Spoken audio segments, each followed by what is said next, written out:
Now I want to talk to you about white nationalism. The rise in domestic terrorism by these extremists is a serious problem for our country. According to the Southern Poverty Law Center, hate groups are at an all-time high, up nearly 30% since 2016.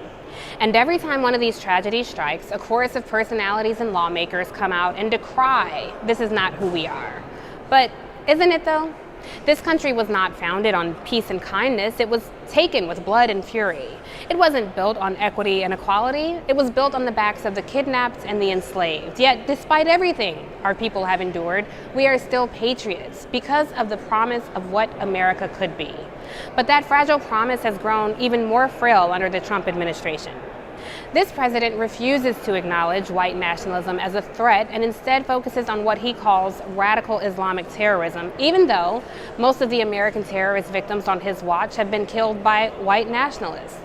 This president's dehumanizing language about brown immigrants is abhorrent, and Republicans have never really chin-checked this president for this behavior.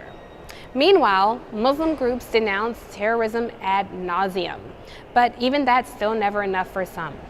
When do we start demanding the MAGA crowd denounce these ugly attacks just the same?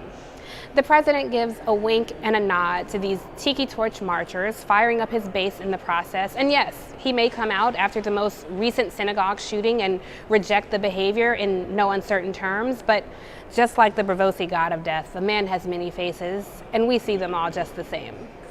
Over the weekend, right here in the nation's capital, a group of white nationalists disrupted a reading at a bookstore, and a megaphone started chanting, "This is our land."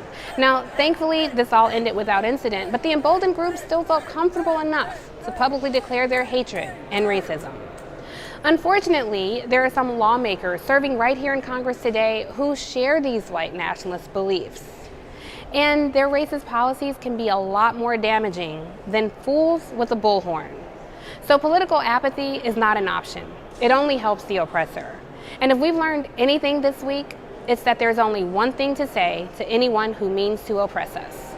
Not today. We'll see you in 2020. If you've got thoughts, tweet me and let me know at Tiffany D. Cross. That's it for today's edition of DC360, and we will see you next time.